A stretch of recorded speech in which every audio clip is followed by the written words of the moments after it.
রাজ্যসভার ভোট আর তাকে ঘিরে গত ৪৮ ঘন্টা ধরে টান টান উত্তেজনা, নজিরবিহীন চাপানুতোর, বিধায়ক উধাও থেকে বিরোধী শিবিরে ভাঙন। অবশেষে শুক্রবার সন্ধ্যায় নাটকের জবনিকা পতন। ফল প্রকাশের পর দেখা গেল রাজ্যসভায় নির্বাচিত হয়েছেন তৃণমূলের ৪ প্রার্থী। ৫০টি ভোট পেয়ে নির্বাচিত হয়েছেন যোগেন চৌধুরী, মিঠুন চক্রবর্তী পেয়েছেন ৪৯টি ভোট, কেডি সিংহ পেয়েছেন ৪৯টি ভোট এবং আহমেদ হাসান ইমরান পেয়েছেন ৪৭টি ভোট। ফল ঘোষণার পর দলের জয়ী প্রার্থীদের অভিনন্দন জানান মমতা বন্দ্যোপাধ্যায়। তৃণমূলের জয়ী প্রার্থীদের আশ্বাস, রাজ্যসভায় নিজেদের দায়িত্ব পালনে ত্রুটি রাখবেন না তারা।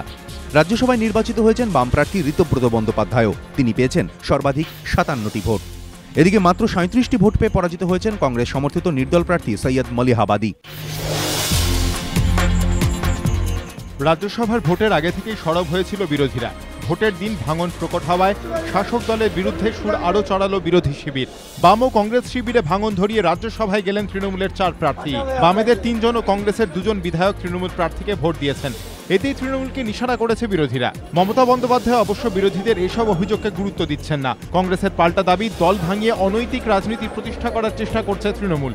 যদিও ৩ বাম ও ২ কংগ্রেস বিধায়কদের শাসক দলের প্রার্থীকে ভোট দেওয়াকে অনৈতিক বলে মনে করেন লোকসভার প্রাক্তন অধ্যক্ষ সোমনাথ চট্টোপাধ্যায়। ৩ বাম বিধায়কের শাসক দলের প্রার্থীকে ভোট দেওয়ায় অবশ্য বামফ্রন্ট নেতৃত্বকেই দুষেছেন রেজ্জাক মোল্লা।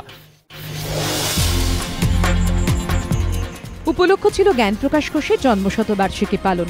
গুরুকে শ্রদ্ধা জানাতে শুক্রবার ক্ষুদিরাম অনুশীলন মঞ্চে একটি অনুষ্ঠানের আয়োজন করেন পণ্ডিত অজয় চক্রবর্তী। সেখানে উপস্থিত ছিলেন মুখ্যমন্ত্রী মমতা বন্দ্যোপাধ্যায়ও। অনুষ্ঠান দেখে আপ্লুত মুখ্যমন্ত্রী বলেন, এবার রবীন্দ্র তীর্থ, নজরুল তীর্থের আদলে রাজ্যে গুরুতীর্থ তৈরি করতে চায় সরকার। সেজন্য পণ্ডিত অজয় চক্রবর্তী, সন্ধ্যা মুখোপাধ্যায়কে নিয়ে একটি কমিটি করার কথাও বলেন তিনি। মুখ্যমন্ত্রী জানিয়েছেন, জুন বা জুলাই মাসে জ্ঞান প্রকাশ ঘোষের জন্মশতবার্ষিকী পালনের ইচ্ছাও রয়েছে তাঁদের।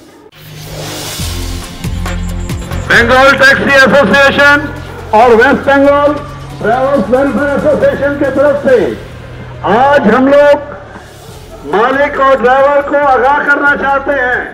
এ যেন উলট পুরাণ। ট্যাক্সি চালকদের দৌরাত্ম্য রুখতে পথে মালিক সংগঠনগুলি। কলকাতার বুকে ট্যাক্সি চালকদের একাংশের দুর্ব্যবহার ও যাত্রী প্রত্যাখ্যান অব্যাহত।